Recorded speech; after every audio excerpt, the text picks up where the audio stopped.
जैसा कि आप जानते हैं, जो टेंस होते हैं वो तीन तरह के होते हैं।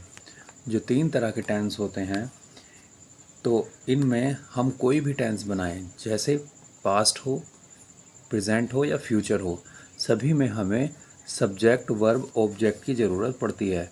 हमें एक तो सब्जेक्ट की ज़रूरत पड़ती है, एक हमें ऑब्जेक्ट वर्ब की ज़रूरत पड़ती है, और एक हमें ऑब्जेक्ट की ज़रूरत पड़ती है। फ्रेंड्स, अगर ये तीनों चीज़ें हैं तो सेंटेंस को हम कंप्लीट बना सकते हैं। बट मैं आपको बता दूं, ये ज़रूरी भी नहीं है ये तीनों चीज़ें होनी ही ज़रूरी हैं। इनके अलावा भी टेंस बनाया जा सकता है। मतलब इनमें अगर कोई चीज़ कम है तो भी हम इसको बना सकते हैं। जैसे अगर ऑब्जेक्ट नहीं है, अगर सब्जेक्ट है और वर्ब है, तो भी हम सेंटेंस को बना सकते हैं फ्रेंड्स। तो हम इनके बेस पर भी, दोनों के बेस पर भी एक टेंस को बना सकते हैं। लेकिन फ्रेंड्स, सबसे पहले जानना ज़रूरी ये है कि सब्जेक्ट होता क्या है, वर्ब होता क्या है और ऑब्जेक्ट होता क्या है। जैसे कि हम जानते हैं, सब्जेक्ट जो होता है, हम सब्जेक्ट किसको कहते हैं? इसका मतलब है सब्जेक्ट को हम कर्ता कहते हैं, और ये कर्ता जो होता है ना, इसी के बेस पर हम पहचानते हैं। मतलब हम कह सकते हैं कार्य को करने वाला, कार्य करने वाला जो होगा उसको हम सब्जेक्ट कहते हैं। इसके द्वारा काम किया जाता है। ये किसी भी टेंस का हीरो होता है। ये कुछ भी हो सकता है। जैसे ये कुछ भी हो सकता है, मैं बताऊं तो ये कोई व्यक्ति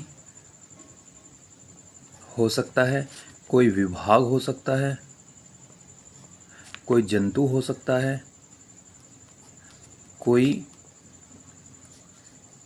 वस्तु हो सकती है। ये कुछ भी हो सकता है। कोई स्त्री हो सकती है, कोई भी हो सकता है। अब ये कोई भी हो सकता है तो इसको हम सब्जेक्ट कहते हैं। दूसरा हम देखते हैं वर्ब। जो ये वर्ब होता है, ये वर्ब क्या होता है? गाइस, ये जो वर्ब होता है, वर्ब को हम हिंदी में क्रिया कहते हैं। क्रिया। और क्रिया क्या होती है? क्रिया कोई काम होता है। ये जो होता है सब्जेक्ट के द्वारा होता है। मतलब हम कह सकते हैं सब्जेक्ट के द्वारा कार्य। अब ये कार्य क्या हो सकता है? जैसे मैंने कहा, नहाना, उठना, खाना, गाना, गाना, या फिर मैं बोल सकता हूँ बोलना आदि। तो गाइज, ये जो है हम देख रहे हैं, ये तीनों मिलकर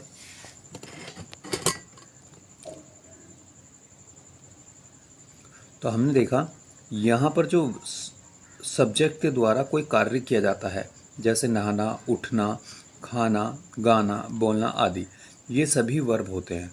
और ये अभी हमने देखा सब्जेक्ट और वर्ब। आगे देखते हैं हम ऑब्जेक्ट।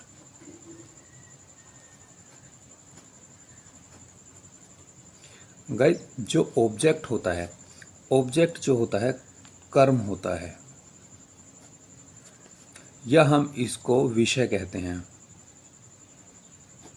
मतलब ये है कि इसमें जो है, इस पर सब्जेक्ट का प्रभाव पड़ता है। पड़ता है। तो गाइस, इसमें हम देखते हैं, इसमें सब्जेक्ट का प्रभाव पड़ता है ऑब्जेक्ट पर। यह हम कह सकते हैं सब्जेक्ट का प्रभाव ऑब्जेक्ट पर। तो हम जब भी देखेंगे, जब भी ये इफ़ेक्ट जो पड़ेगा, प्रभाव जो पड़ेगा, हम इसको कह सकते हैं ये एक ऑब्जेक्ट होता है। ऑब्जेक्ट कुछ भी हो सकता है। मतलब, या हम कह सकते हैं इन दोनों का ही प्रभाव इस पर पड़ता है। जैसे जैसे मैंने कहा पुस्तक, पेन, खाना,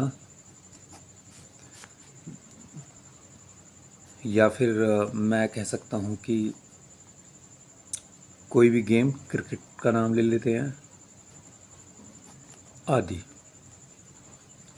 इस तरह से हम देखते हैं ये इस पे इन चीज़ों पे, पुस्तक पे, पेन पे, खाना, क्रिकेट आदि पर जो प्रभाव पड़ेगा वो सब्जेक्ट का पड़ेगा। मतलब कहने का मतलब ये है कि कोई भी टेंस बनाने के लिए हमें ज़रूरत पड़ेगी सब्जेक्ट की, वर्ब की, ऑब्जेक्ट की। सब्जेक्ट होगा, कर्ता होगा, फिर एक होगी क्रिया जिसको हम वर्ब कहते हैं, और तीसरा होता है कर्म। ये तीनों मिलकर किसी भी टेंस का निर्माण करते हैं, किसी भी टेंस को बनाते हैं। और अगर इनमें ऑब्जेक्ट नहीं भी है तो भी हमारा सेंटेंस या टेंस बन सकता है। तो गाइज यहाँ पर ये बनते कैसे हैं, आइए देखते हैं।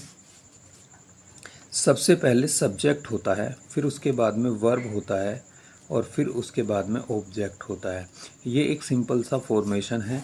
यहाँ पर हम इसको देखते हैं, ये तीनों मिलकर ही टेंस बनाते हैं। लेकिन हमें ध्यान रखना है कि सब्जेक्ट और ऑब्जेक्ट में अंतर है। कभी कभी सब्जेक्ट या ऑब्जेक्ट हमारा एक ही होता है, तो देखिए। और हाँ, इसमें ना ये अभी फ़िलहाल ये सिंपल टेंसेस के लिए है, अफर्मेटिव के लिए है, असर्टिव के लिए है।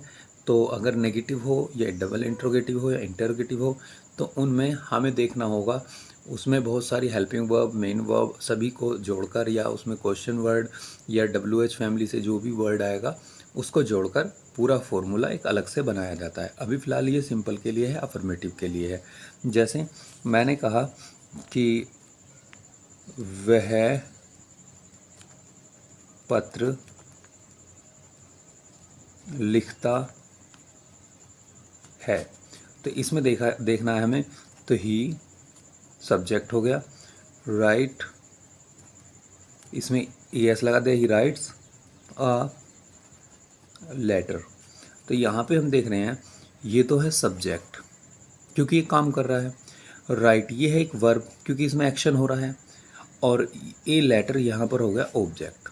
ठीक है, तो इसे हम तीन तरीके से बना सकते हैं। तो ये बन गया सब्जेक्ट, वर्ब एंड ऑब्जेक्ट। हमें यहाँ पे देखना होता है वर्ब सब्जेक्ट, पत्र ऑब्जेक्ट, और लिखना हो गया वर्ब।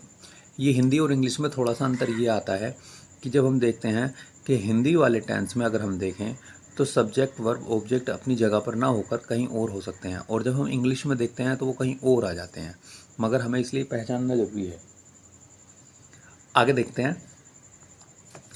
ये हमने यहाँ तक देखा, वह पत्र लिखता है। जैसे तुम गीत गा रहे हो, तो यहाँ पर हम देखते हैं तुम यहाँ पर काम करने वाला है।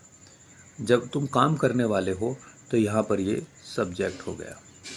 और अगर मैं कहूँ गा रहे हो तो यहाँ पर ये वर्ब हो गया। ठीक है, फिर इसमें हमने देखा गीत, ये जो गीत है ये एक ऑब्जेक्ट का काम कर रहा है। तो तीनों मिलाकर अगर हम इनको, हमने यहाँ पे देखा सब्जेक्ट, ऑब्जेक्ट और वर्ब, अगर हम इनको तीनों को मिला दें सीक्वेंस में, जैसे subject plus verb plus object, तो हम जब इसको मिलाएंगे तो इनको इनके अनुसार हम रख देंगे। सब्जेक्ट हो गया यू, हेल्पिंग वर्ब आ गया आर, सिंगिंग ए सॉन्ग। तो गाइज यहाँ पर हम देख रहे हैं सब्जेक्ट, वर्ब, ऑब्जेक्ट। हाँ, इसमें बीच में हमने हेल्पिंग वर्ब को यूज़ किया है, वो मैं आपको बताऊंगा आगे कैसे इसका फॉर्मेशन होगा, कैसे हम इसमें हेल्पिंग वर्ब को यूज़ करेंगे। सो गाइज यहाँ पर ये वीडियो आपको कैसी लगी, वीडियो को लाइक करें, शेयर करें, कमेंट करें। और गाइज मैं आगे इसका अगला वाला टॉपिक मैं अगली वीडियो में आपको देने जा रहा हूँ। Thank you so much.